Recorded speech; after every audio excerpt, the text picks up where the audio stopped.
Hey everybody, it's Austin Ward. Another Tuesday, I guess the most important Tuesday of the year here for Lettermen Live, brought to you by Byers Auto. It's time for the game. We can put aside all the rest of the speculation, the trash talk, the polls, the rankings, what's happened in every other game, what happens on Saturday at noon, going to be the only thing that really matters for Ohio State. So we're going to break that down. We're obviously going to talk what happened against Maryland, but look ahead to that Ohio State-Michigan game there at noon. That's Jeremy Birmingham, our Lettermen Row recruiting consigliere, guru, expert.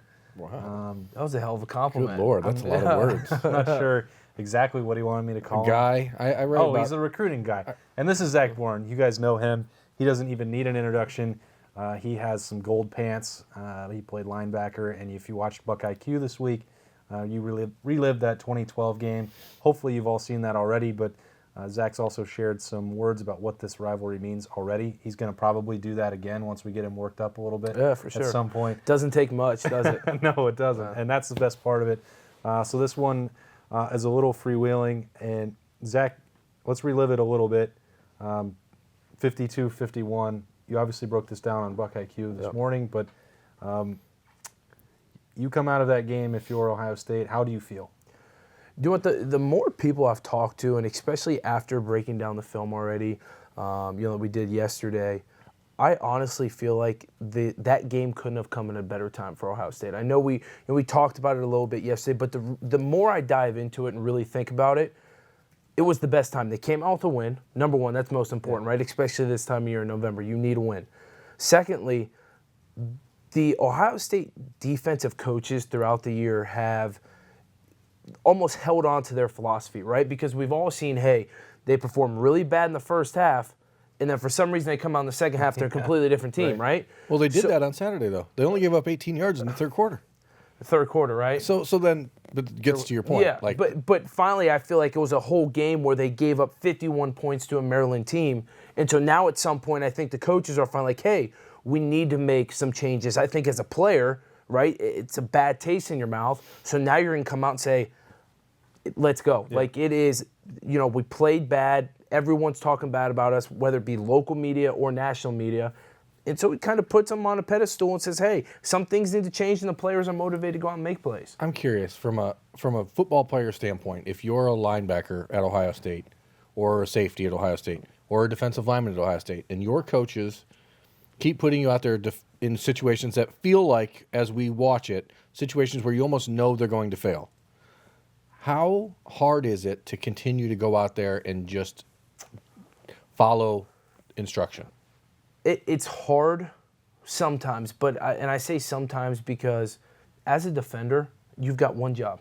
Get the football, right? So it doesn't matter if you as my coach are telling me I have to blitz every play, right? If I see the ball carrier go out there, I see everything's telling me to go right and it's a sweep or something, am I going to run straight ahead? No, I'm obviously going to alter my path. But I watched tape on Saturday, and I'm like, where are these guys running? That's the issue, right? It comes to a point where the guys have to be smart enough and the guys have to take responsibility enough to say, hey, there comes a point I need to make a play. Yeah, I see ball, get ball. I need to react instead of coach tell me I need to line up here and go here, but the ball's going that way, I need to go that way. The second quarter touchdown that put Maryland up 31-17, Damon Arnett ran 20 yards to the goal line, and I was watching it last night. I'm like, where on earth are you going? Like, there's no possible way that he could have thought the ball was going there because the running back already had it and was running untouched for 20 yards for a touchdown. It's just baffling to me. There are some baffling plays, especially from this past Saturday. You guys gave up a lot of points at Indiana in 2012, right? No, but there was a big reason for that. What was that?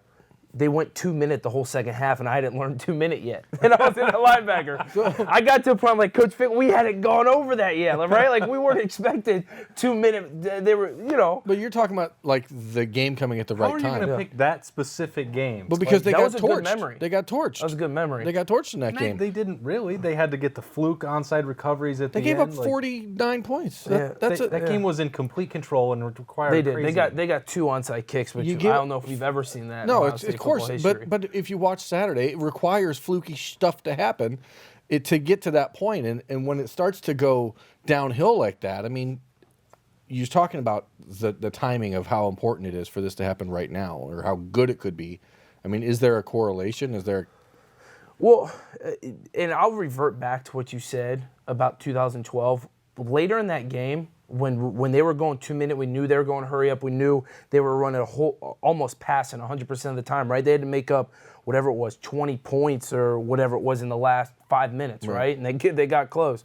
But we got to a point where said defensive line, go rush, right? You got John Hankins, Nathan Williams, John Simon, said go, just rush the quarterback. Right. Us on the back and say, hey, we know we got to play our responsibilities, cover 8, whatever we're in, but let's play football. Let's stop them, right? You get to that point as a defense where you look around and say, I know what we're calling from what the coach is calling, but let's make a play. It comes on to us to, hey, it's time, right? And I think, the defense almost has to get to that position where they look at each other and say, hey, it's time to play. I thought I saw that. I've got to get control of this, Berm. I thought I saw that in the third quarter. Let's hold on here. Okay, We've had so much building up, Austin. Let's reset Letterman Live here with Byers Auto because Berm, Goose it's Michigan brava. week, and we're talking about the 2012 Indiana game. What the hell just happened here? Dude, Berm's an encyclisten over here, man. listen, I go where But the he forgot- conversation but he takes me. forgets about the I'm onside like a kick. It's very river, convenient. Austin. So let's reset. I'm a river. You Hold can't on. stop it. It just flows. Yeah, well, I am stopping. I just put the dam up, and we're done with 2012 Indiana. And if you want to talk about Dwayne Haskins and the 6 touchdowns on Saturday against Maryland and how that might be a factor against the #1 defense in the country on Saturday, let's do that. Because I thought that was a significant step forward. He's put up, he was already breaking records. We already know what Dwayne Haskins is capable of as a passer. But for both of you guys, I thought it wasn't just lip service when his teammates and Urban Meyer saying, well, he ran the football, he showed some toughness, he kept leading them back. That's a significant thing. He's still a first-year starter. Sometimes I think we forget that. No, it's huge. I think the best thing that came from Maryland's game on Saturday is Dwayne Haskins ran the football. He had 16 carries or whatever it was, the most he's ever had. That was the best thing for Ohio State because now Michigan has to account for it, right? And we've seen so many times where the Ohio State offense cannot run the football because no one is going with the quarterback. Right. And the blocking scheme is leave the guy in the end man on the line of scrimmage free and let him go with the quarterback, but now he's just crashing and getting to the running back. And how many times we see these running backs get tackled at the line of scrimmage and have no holes whatsoever. And if Dwayne Haskins can do that, then you don't have to mess with putting in Tate Martell. Right, which clearly has thrown off the rhythm of the offensive line and other stuff. Although I do like that package. Yeah. I do. We did a special on it. We did a film breakdown on it. I do like the package, and the reason why is because he brings a whole different element to this team. And the other thing is we haven't seen him throw the football. He can throw it. He's a quarterback, right? Yeah. It's not like it's a wildcat formation. He can throw the football. A little bit. I'm gonna put a caveat on that. Where's the Tate counter? No, It's in the graphics package. I tell you We're what working I on it right now. watched on Saturday was the most important was, and we talked about it last week. We asked what we wanted to see, and I said I wanted to see Dwayne get back to that level where I thought he'd look like an elite quarterback. Yeah. And to me, an elite quarterback is an elite leader, and that's what J.T. Barrett did so well. Mm-hmm. And on Saturday, down 14 points 3 separate times in that game. A lot of things going wrong. He throws the pick six, bounces right back, has the butt fumble, bounces right back. There was all of this opportunity for him to kind of hang his head and say, oh, crap, here we go again, and he didn't. And so to me, I saw him much more vocal on the sideline. I saw him just more in command of the team, of the offense, understanding they didn't have Mike Weber, understanding that they lost their left tackle, understanding that his security blanket in Austin Mack has been gone for a month. I watched a quarterback take control of his team for the first time all season, and to me, that was the most important thing. It's pretty wild that it's come to that. I think that everybody anticipated that he would be that kind of leader and that he would run the football the way he did because of what Dwayne Haskins did off the bench last year against Michigan in the game, in the cold, against a similarly talented defense. Very easy for me to say. I mean, I remember the scramble, whatever it went for, 26, 30 yards down inside the goal line, nearly scored. I thought that was what everybody would see from Dwayne Haskins all year long, but it's now taken to the end of the year. I don't know. I mean, it would be foolish to sit here and say, well, maybe he was protecting himself or saving something for the end of the year. I don't know. It's also possible that they just didn't want to run Dwayne Haskins when they're running all these RPOs and wanting him to throw and use his arm. Whatever the reason is, I think he's at the point now where he's going to do whatever it takes, whatever they need to win the game, and I think that's Zach probably going to require him to run the football. Yeah, I think their game plan the entire year is for him not to run. But the first 4 to 5 weeks of the season, people looked at him as the next Cardell Jones, right? Thought he could run the football, and it was almost the deception of him being able to keep it held teams accountable for staying with him. What we saw after game 4 or 5, right, really kind of after the Penn State game or up to that point, was then teams started to say, hey, he hasn't run the ball a year. Maybe he's not going to run the ball. And then that's when you saw the Ohio State offense getting that huge rut in the middle of the year when they couldn't run the football, where, they were relying on Dwayne Haskins throwing 72 times in the Purdue game. That's what you started to see. And I feel like this past week, Ohio State made it an emphasis for Dwayne Haskins to say, hey, you need to run the football, just to show it, because a week later, this week, he's going to have to be able to be either held accountable by the defense or burn them a couple times, which happened on Saturday, and he picked up some big first downs. Yeah, forced them out of it. I'd say the other thing, Berm, that I don't know, we haven't seen Dwayne really cutting it loose and throwing it deep. I mean, he had another 400-yard passing performance. He accounted for 6 touchdowns. There was not anything wrong with what he did, but you just watch this offense, and sometimes from week to week they look completely different. Yeah. You don't know what you're going to get. And to me, that's been the byproduct of not being able to keep him on his feet long enough. I think that the offensive line has struggled to be consistent in pass pro, and I think that's kind of hurried him up over the last few weeks, and that was my real big thing at Michigan State. Nebraska, I watched, and his feet were fast. He just seemed to really kind of be trying to get rid of the ball a little quicker than he wants to. And what we saw at Maryland, the long ball to Terry, he underthrew that one on purpose, I'm pretty convinced, because he just didn't want to miss him. And then the other one on the sideline that Terry went up and got over 2 guys, that one I think just got taken by the wind, because there was a weird swirling wind going on at Maryland. But it was like Augusta. Yeah, it was just it was swirling. It was bizarre how the wind was playing with the ball. I wish we'd been in Augusta last weekend. Holy smokes, Maryland is terrible. It is terrible. I think that overall it's been just a matter of the offense trying to figure out what they are, because we watched early part of the year, there was so much of that RPO stuff where there was a concern of Dwayne running. People realized he's not going to run. If he's not going to run, the RPO game changed completely, because the offensive line had no idea how to block and I think that put them on their heels. And I think they're just finally starting to figure out, if we're going to run, let's run. If we're going to pass, let's pass. And if we're going to run read option, Dwayne has to run sometimes. And I think that Ryan Day is a really smart guy offensively. He gets it. But it takes a little bit of time to figure out exactly the best way to use these guys. Here's the one thing that worries me a little bit going into Saturday is, over the past couple weeks, and really for the majority of the season, we haven't seen the run game really have huge holes to run through. We haven't seen these running backs be able to, that Zeke Elliott was known for, right? He'd hit the hole and go, but he had, a hole to run through. There is so much garbage at the line of scrimmage, and the offensive line isn't kind of creating that leverage on the D-line and getting a push down the field.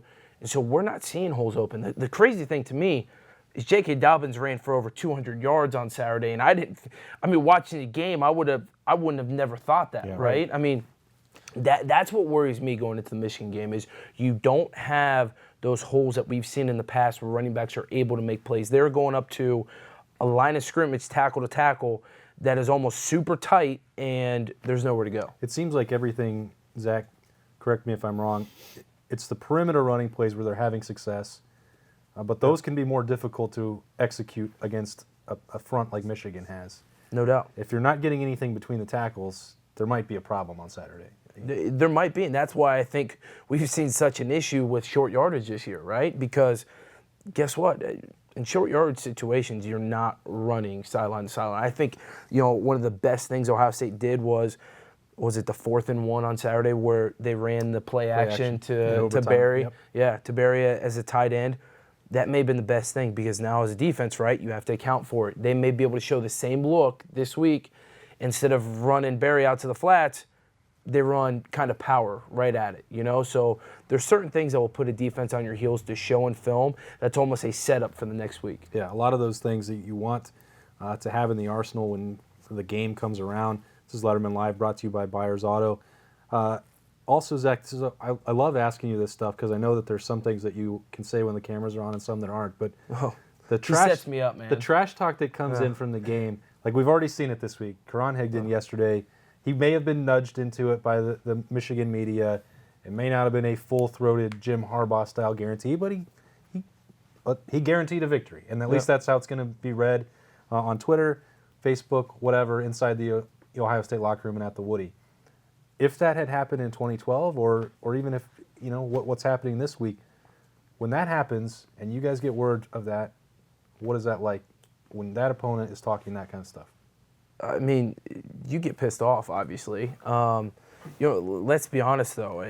It's not like this may shock some people to hear, but as a player going into really any kind of game, you get some kind of ammunition for any guy out there, right? There's a lot of times, I'll tell you this, when you go against a star quarterback or a star running back, his girlfriend's name, stuff about, his past. Like, there's things that are out there, right? You just know. Yeah. It's kind of part of the game. Some of them you laugh about, but there is trash talking, right? So many people on Twitter are, from some of the stuff that we've diagnosed with our film yesterday, breaking down 2012, so many people reply, oh, that's taunting, oh, that's this, that's that.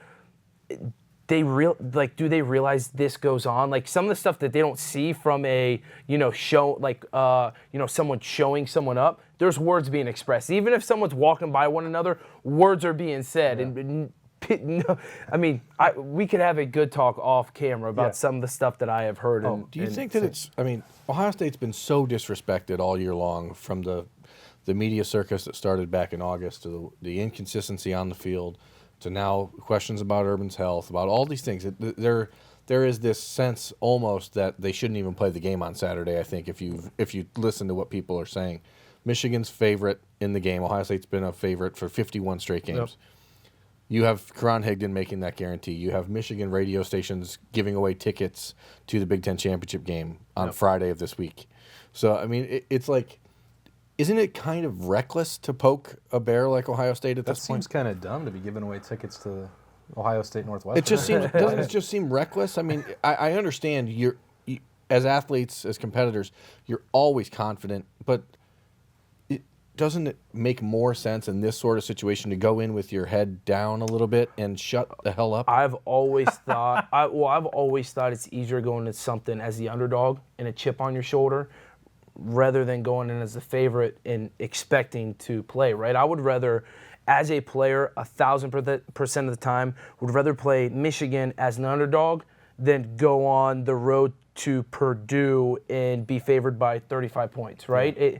It's just completely different. It's a completely different mindset, whether you want to explain it or not, right? Or admit it or not, right?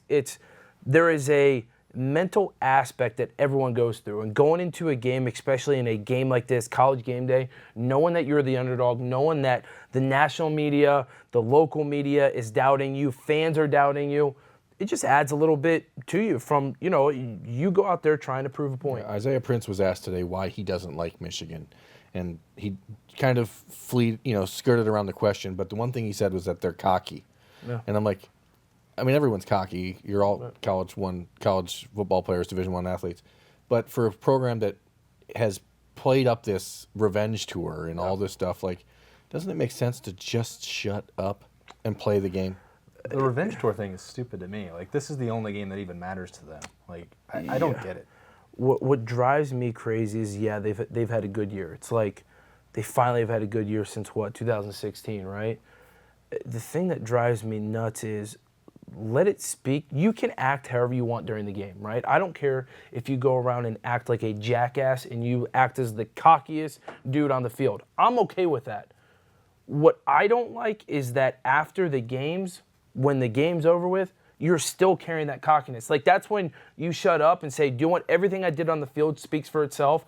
Then we'll, like Chase Winovich saying the little brother comment after the Michigan State game and stuff. Like, dude, let your play on the field talk for itself. Right, because he's been great. Yeah. So, but it almost demeans what he does a little bit. Stealing the celebrations. Right. Like, I don't know. It's fine. I don't want to take the fun out of the game, but it's just weird because they haven't actually accomplished anything yet, and they're acting like they have. If you don't beat Ohio State, What are you going to do? You're going to go back and remember that time that you took Trace McSorley's big swing and you beat Penn State? Who cares? Well, this is what I don't think people realize, especially up north, is that they beat a Michigan State team who is awful, right? We've seen that. Terrible. They beat a Penn State team that we've seen later in the year isn't as good as they should be. They beat Rutgers like 20-7 this past week or whatever it was, right? They beat a Wisconsin team that was College Game Day. Everyone said was like the greatest thing ever. This Wisconsin team that's 6-5 right now. I mean, their 3 big revenge tour wins games that they've played haven't been great. I'm not saying Ohio State's been great. Ohio State hasn't. Right, so Ohio State kind of lines up directly with that underperforming. They history. do. But what I'll say is Ohio State hasn't had a game to get up for. Like those 3 games in Michigan. If Michigan doesn't win those 3 games, Harbaugh may be gone. Right. They viewed that as, hey, it's this year or never. Whereas besides the TCU game that Ohio State handled, granted, TCU is not what they were wrote up to be, but what game have they really had a challenge? Penn State at Penn State. You're right. The whiteout is really hard to play. They went there, came back, won the game. But what other game have they had to get up for?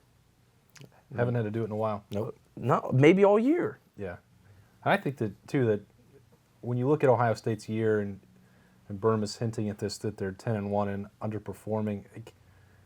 You've talked about this a number of times too, Zach, that you're getting the best shot every single week when you're Ohio State. Mm-hmm. People want to discount some of the efforts, and last week against Maryland was definitely underwhelming. 52-51 was not what I anticipated for that anyway. But, the TCU that played in that stadium on that day in September, I was very impressed with them. They suffered injuries, and they were never the same after that. No, they were a much better team week 3 of the season or whatever it was. Penn State was a much better team and a much healthier team with Trace McSorley and that game on the road and that whiteout. To me, when everybody has freaked out about Ohio State's season and it not being as good, or even with the playoff rankings and where they are at now here on Tuesday going into the last week of the regular season, it's weird to me that there's this perception that they've not been good and they're 10-1 and on the brink of winning the Big Ten. I don't understand it, and I feel like if the same college football playoff selection committee existed in 2002, or if Twitter was around in 2002, what would have been said about that team, that Ohio State team? Yeah. Would they have even got a shot if people were saying, "Oh, well, holy Buckeye, They had to struggle to beat Purdue and to beat Wisconsin that's a and to beat crappy Cincinnati. win," and they win, and they want to play 14-13 games. Would anybody have been impressed with that team in 2002? It's hard to win college football games. Again, growing up in Ohio, and I'm a man. I'm 40. Okay. Thanks, Mike. This is how Ohio State fans have been my whole life. It's never happy. I mean, it was a lot different. I'm not talking about them, Berm. I'm talking about a national perception of this team as not being good enough. That's crazy to me. Well, as a player, I already said it. It is hard to play, even though a night game at Purdue on national TV, it's hard to get up for Purdue. It's hard to get up for Maryland at noon. It's hard to. These games are not easy. I mean, I could have walk into that stadium on Saturday and taken a nap at midfield with 15 minutes before the game. It was that quiet. It's hard to go into that environment. We also had a lot of road beers. That's true. It is difficult to walk into that environment and give a crap. It's because hard. Their fans don't even give a crap. As an Ohio State team, it's almost. I would rather have a schedule where there was that at Penn State game, which was big, right? You get up for that game. You had a Wisconsin game in there. You had a Michigan State game where Michigan State was a good team, and not at noon, 3/4 of the stadium's full, right? Yeah. It's not the same Michigan State that you've had in the past. You want those big games because it gives you something to get up for. Those are noon games, and people say they're underperforming. You're right, they probably have, but my response to that was, what have they really had to perform for? Right. And I wonder, too, and I wrote this today, why is there this belief that Michigan is – we talked about the revenge tour. Well, they struggled with Indiana just like Ohio State did. Nobody cares. They won by a smaller margin in that game against Michigan State in the same stadium, 21-7 versus 26-6. Nobody cares. It's a meaningful part of their revenge tour. They escape somehow against Northwestern. I don't even know how, in one of the weirdest games of all time where Northwestern's offense disappears entirely in the second half when they have that in control. Nobody cares. Yeah. I don't understand how one team is 10-1. Yes, they lost to Notre Dame, who's undefeated and all that. One team is number 4, and no doubt a lock to get into the playoff as long as they can go into the horseshoe and win.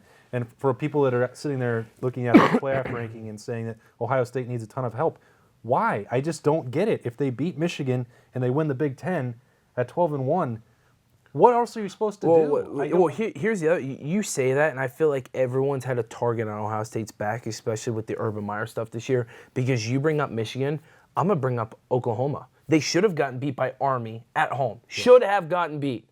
They should have gotten beat by Oklahoma State at home again. Oklahoma State, if they don't fumble the ball and turn the ball over late again, miss an extra point, game's over with. Right. Oklahoma State wins. Like, there's games that Oklahoma's looked a lot worse. They beat a Kansas team who's terrible, 55-40. Yeah, 40 points. Right, 40 points to Kansas. Kansas team that just fired their coach. No doubt. last A week. Kansas team who's arguably worse than Rutgers, maybe the worst team in college football. Well, they did settle it on the field. They trounced Rutgers. Oh, whatever they did. Whatever Yeah, they're it was. pretty bad. My bad. I wasn't watching that game, No, buddy. no, I didn't bet on that one this year. Nobody I should. didn't know. No, nobody should have Shouldn't have watched been That that. one wasn't even playing on the 40 TVs at B-Dubs. Nobody should have watched that. game. Yeah. Wasn't on at Little Bar. Yeah. No, it was not on at Low Bar. No, that's for sure. I have to ask you this question because let's talk about Ohio State, Michigan. Your dad played at Michigan. Yep. Your brother played at Michigan before transferring to Ohio State. Yep. Then you and Jacoby played at Ohio State.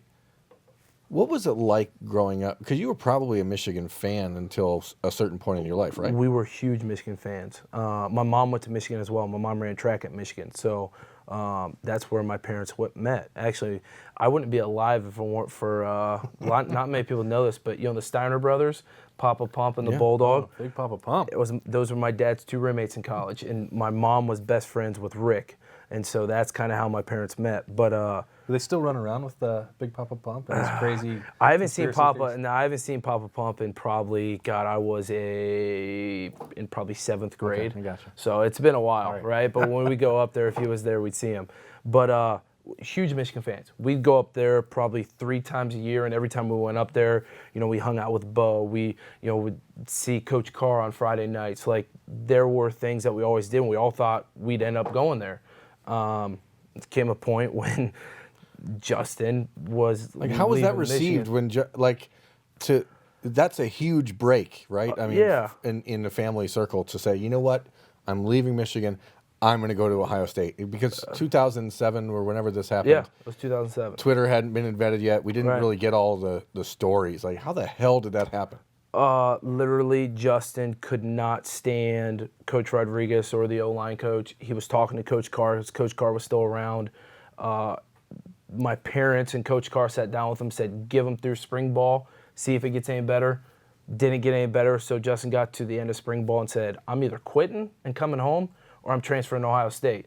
And said that to my parents and Coach Carr. We all went up to Kalahari Resort in Sandusky as a family and kind of talked about it and said, well, if we do this, we're doing it, right? And Coach Carr got on the phone with Coach Tressel on Monday, and he's the one who orchestrated the entire transfer. That's crazy. How much Michigan clothing did you have to immediately Threw away discard? my entire wardrobe. My entire wardrobe. Yeah, it was crazy. That's amazing. Yeah. So Crazy. Obviously, there's no worry about Zach wearing the wrong color on Saturday. No. We're at that point of the show now. Lettermen Live, brought to you by Byers Auto. Got to make predictions. Normally they're a lot easier, right? We just know that Ohio State's going to win. They're the favorite, double-digit favorite. And we ask about what everybody wants to see out of that game. So I'm more curious to see where Berm goes with this. Zach, I think I know which way you're going to lean, but Oh, so they're not asking for like our betting numbers. you don't have to. Okay. I just want to know what. Berm usually gives us some pretty outrageous scores. We try to That are almost always we try to end get up being correct. Beanie's reaction. Nobody every cares week. about that part. Yeah. What was your score prediction last week? What did I say? I don't even remember. You remember 2012, the second No, half, but you honestly, can't remember I your score don't- He last doesn't, week. but Zach, he didn't remember. Those onside no. kicks. No, I it was- almost. I don't think I gave an actual score prediction last week. I know that I said that the Buckeyes would give up 42 at Purdue, and what else did I say? I've been pretty close with the All right, with the oddities. so what is it This this is week? some revisionist history. I don't think. know. I think that the Glad problem we started with you then. the problem with this game is that you just don't know because anything can happen. There's not a single score that could be put on that scoreboard on Saturday that would surprise me. It could be 42-10 Ohio State. It could be 42-10 Michigan. It could be 24-21. Either way, and I wouldn't be surprised. I really do believe Ohio State is a better team, talent top to bottom, than Michigan. I really do believe that right now the Michigan roster is being coached better in a lot of ways than the Ohio State roster is. I think that confidence and momentum plays a major part in how you perform on the football field, and I think you know that. I think that this comes down to attitude, and I want to believe that the 105 guys inside of the WAC are tired of being told that they don't belong in the conversation. I want to believe that they're tired of being told how bad they are when they're 10-1 and killing themselves every week for this opportunity to play for the Big Ten and the national championship. And I think that they're going to win. I think they're going to win 27-21, something in that ballpark. But nothing's going to surprise me. Something I will never do is doubt a Coach Meyer team in a big game, especially a rivalry game, right? The times where you'll see those teams get beat is, Purdue this year, at Iowa last year. It's kind of those letdown games that everyone talks about, right? Big games, that team always comes out firing. That team always comes out prepared. Teams always comes out most of the time with a victory. Really, the only time that they haven't is, a bowl game at Clemson. Well, you see the bowl game, two of them at Clemson, and, you saw Oklahoma at home. But other than that, every big game, they've almost come out on top. I would love to know that statistic. But as an underdog, Urban Meyer is 6-0 at Ohio State. Well, there you go, right? So, in my mind, the thing that scares me is that Ohio State has won this rivalry for so long, right? And it's the greatest rivalry in all sports. So that kind of scares you at some point, right? They have to win. Mm-hmm.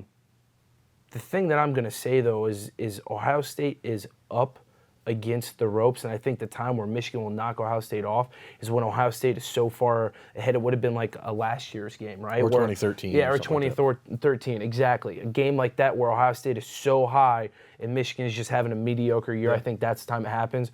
With Ohio State being an underdog and not, performing well essentially throughout the year and hearing that from the media, I think they're going to come out firing on all cylinders. Like Berm said, I don't know if any score on the scoreboard would surprise me at the end of the game.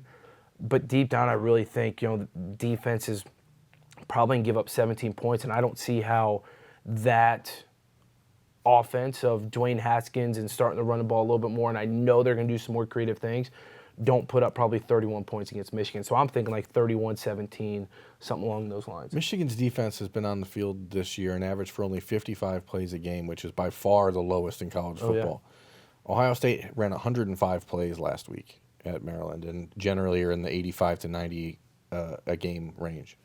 So to me, it's really all about maintaining the football and keeping Michigan on the field because they haven't been forced to play defense for 4 quarters. They're playing 55 plays a game is nothing. Right. And I think that the Buckeyes are aware of that. I think that they will work to slow the game down and shorten the game a little bit instead of going – I know it sort of sounds like maybe they should go up tempo, but I don't think they're going to take shots. I think they're going to try to just keep getting 6-7 yards a pop and suffocate them. Well, when I pick games, I look at 3 categories, and I wrote this today for the question of the day. Where's the game? What is the coaching matchup? And who are the quarterbacks? I don't generally pay that much mind. Michigan is a great defense. They're number 1 in the country. Doesn't usually matter to me when I pick these games. A lot of times, these are the only things that matter. So the game is at the Horseshoe. Urban Meyer is better coach than Jim Harbaugh at the college level. That's been proven, and they've played head-to-head, and we know what the record is. And Dwayne Haskins is unquestionably a better quarterback than Shea Patterson. All 3 of those that I use to pick games favor Ohio State. If you want to add in the motivation, being an underdog, being embarrassed by what happened against Maryland, wanting to prove the playoff committee wrong, wanting to continue to get another set of gold pants, shut up Karan Higdon, I can keep going. Right. Everything to me points to Ohio State. Now, normally, sometimes you get that risk. Oh, gosh, there's too many things pointing that way. Maybe something's going to surprise me. I can't talk myself into seeing Michigan win this game because all these things stack up in favor of the Buckeyes in my mind. I've also, Zach, your senior year was the first, and Byrne was talking about shooting photos of you on your senior day. That was the first Ohio State-Michigan game that I've covered when I moved to Columbus. So I've seen 6 versions of them. All of them were coached by Urban Meyer. All of them were won by Ohio State. So I've also never even seen Michigan win in this rivalry in person. I don't believe it can happen. I don't believe it will happen this week. So I'm taking 26-21 just as an homage to 2012. We'll see what happens. Yeah. That's what I expect to see. Yeah, honestly, the only thing that scares me in this game, and it is a big scare me, and that's the only reason how I think Michigan could, I would say, pull off the upset, but they're the favorites, right? Is Shea Patterson running the football. We saw it against Penn State, what Trace McSorley was able to do against our defense. And it is really hard to face a running quarterback, a dynamic quarterback like that. So you bring up the quarterback equation. I would, if I was starting an NFL, franchise, I would pick Dwayne Haskins all day over Shea Patterson. But Shea Patterson has that little bit of an X factor from running the ball standpoint that is really hard to stop. Ohio State has definitely had problems with that. You're absolutely right. We'll see. We didn't talk much about Greg Schiano in this show, but we'll see if he comes up with a plan for this week. Finally, after all this breakdown, all this talk, I heard it all year.